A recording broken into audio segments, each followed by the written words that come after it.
You're not failing because of bad luck. You're not failing because of the economy, or the timing, or the people around you. You're failing because of something invisible, something you do every single day without even knowing it. And by the end of this video, you're going to see it clearly for the first time. The Stoics had a word for this kind of blindness. They called it amathia, not ignorance from lack of knowledge, but the deeper kind. The kind where you know what's right, you've read the books, you've set the goals, and you still can't seem to move forward. That's the most dangerous trap. Not failure, not laziness, but the invisible patterns that quietly dismantle everything you're building from the inside. There are 7 of them, and the last one is the one nobody wants to admit, because it doesn't look like a flaw from the outside. It looks like everything is fine. Let's start with the most obvious one, and work our way to the one that changes everything. Number 1, you're addicted to comfort. Here's what nobody tells you when you're young. Comfort is not your reward. It's your cage. It feels like safety. It feels like peace.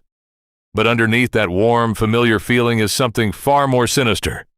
A slow poison that kills potential before it ever gets the chance to grow. Epictetus said, "No man is free who is not master of himself." And one of the most powerful ways we lose mastery is by constantly, automatically choosing the easy path. We delay the hard conversation. We skip the difficult workout. We scroll instead of build. And day by day, these small surrenders to comfort stack into a life that feels comfortable, but entirely unfulfilling. Think about the last time you truly challenged yourself. Not a minor inconvenience. A real challenge. Something that scared you. Something you could have failed at. If you have to think too long, comfort may already have its grip on you. The antidote isn't suffering. It's deliberate discomfort. Choosing the harder path on purpose. Because every time you do, you become someone who can handle what success actually requires.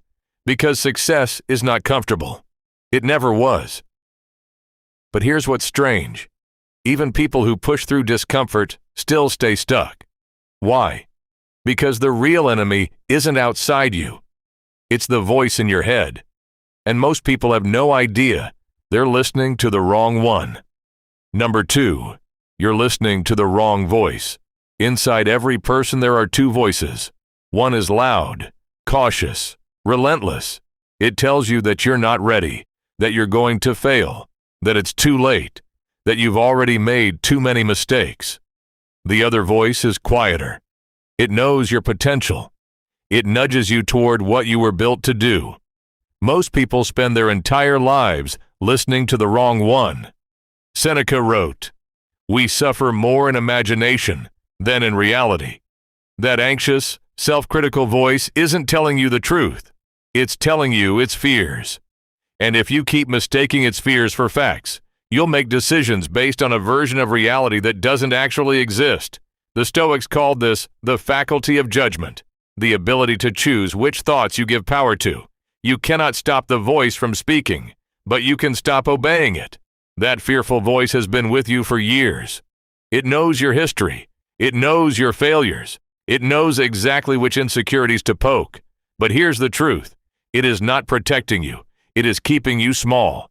And it's especially dangerous when it convinces you to wait, because there's one thing it loves more than anything else. And most people don't even realize they've fallen for it. Number 3, you're waiting for the perfect moment. It doesn't exist.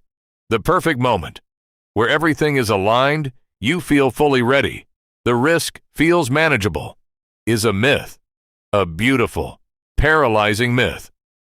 Marcus Aurelius wrote, "Confine yourself to the present, not tomorrow, not when you feel more confident, not when you have more resources or know more, or fear less.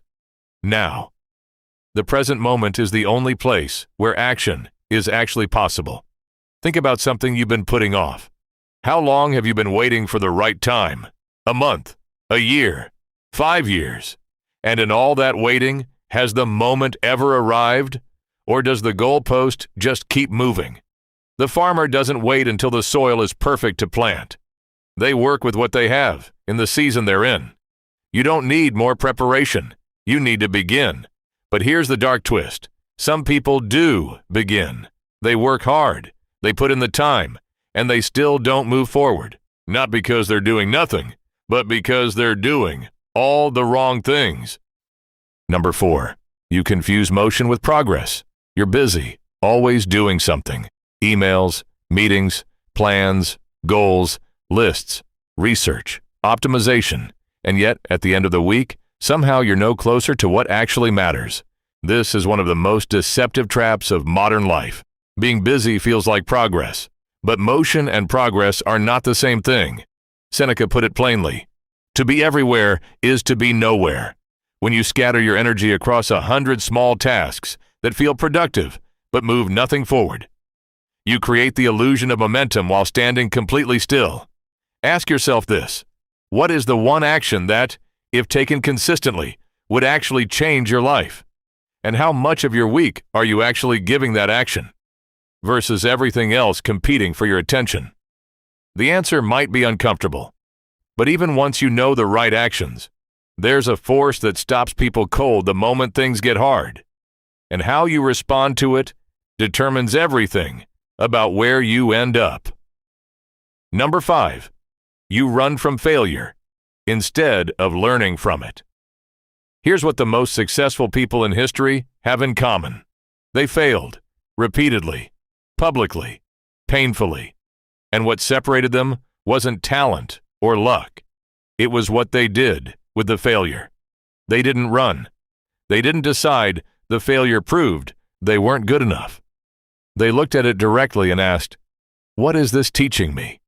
Marcus Aurelius wrote, the obstacle is the way. Failure is not a detour from success. For most people, it is the path. It's the feedback loop that tells you what needs to change. And when you avoid failure at all costs, when you play it safe, stay small, never risk, you also avoid the information you need to grow. Epictetus taught his students to practice voluntary hardship, deliberately placing themselves in difficult situations, not to suffer, but to discover their own resilience, to learn that the thing they feared was survivable. The next time something goes wrong, get still, get honest, ask what this moment is trying to show you. Hidden inside every failure is the exact lesson you needed to reach the next level. The only way to miss it is to run before you find it. Now, you might be thinking, okay, I'll push through discomfort. I'll act. I'll learn from failure. And those things matter. But there's something none of those things can fix on their own. Something that operates below the surface. And it's been sabotaging you longer than you know. Number 6, you surround yourself with the wrong people. Epictetus said, tell me who you spend time with, and I'll tell you who you are. This is not a metaphor. It's a mechanism. The people around you shape your beliefs about what's possible, what's normal, and what you deserve. And if those people are comfortable with mediocrity, comfortable with excuses, comfortable with exactly where they are, that comfort will transfer to you, quietly, invisibly, without your permission. This doesn't mean you abandon everyone who isn't externally successful. It means you get intentional about the energy you absorb. When you share a dream, do the people around you expand it or shrink it? When you face a setback, do they help you rise or help you settle? The Stoics were deeply deliberate about their inner circle, not because they were elitist, but because they understood that human beings are deeply social creatures. We mirror what we're surrounded by. We normalize what we see repeated. If you want to think bigger, be around people who think bigger. If you want to work harder, be around people who outwork you. The environment you place yourself in is one of the most powerful forces shaping who you become. Choose it deliberately. But even with the right environment, the right actions, the right mindset, there's one final thing that can undo all of it. And this is the one most people never talk about. Because it doesn't show up as a flaw, It shows up as the moment right before the breakthrough, and it quietly destroys it. Number 7. You don't believe you deserve it. This is the deepest one, the most invisible, the one that underlies every single thing we've talked about today. You can fix your habits, change your environment, learn from failure, take more action, and still quietly sabotage yourself right before the breakthrough, because somewhere underneath it all, you don't truly believe that success is something you are allowed to have. This shows up in ways most people never connect to this belief. You work hard, and then self-destruct right before the finish line. You attract an opportunity, and find a reason to walk away. You get close to your goal, and suddenly lose motivation you can't explain. These aren't coincidences. They are the subconscious protecting a belief system that decided, somewhere along the line, that you weren't worth it. The Stoics believed that every human being possesses logos, a rational, divine capacity for reason and virtue. Not some people, every person. Marcus Aurelius reminded himself constantly that he was not above others, but he also never allowed himself to believe he was beneath what virtue required of him. He held himself to the highest standard because he believed he was capable of meeting it. That is the conviction you have to reach, not arrogance, not entitlement, a deep, quiet, unshakable belief that you are capable of more, that you are worthy of the life you are working toward, that success is not something reserved for other people who are somehow more deserving than you. Because here's the truth, you can have everything externally in place and still lose the battle internally, and the internal battle is always the one that matters most. 7 ways you might be blocking your own success without even realizing it. Comfort, the wrong voice, waiting for the perfect moment, confusing motion with progress, running from failure, the wrong people, and not believing you deserve it. The Stoics didn't believe in fate as an excuse. They believed that within every human being lies the capacity to choose differently, to think differently, to show up differently. That is your power. It always has been. The only question is whether you're willing to use it. If this hit home, there's a video on screen right now that goes even deeper into what it means to master your mind and reclaim your life. Click it and keep going.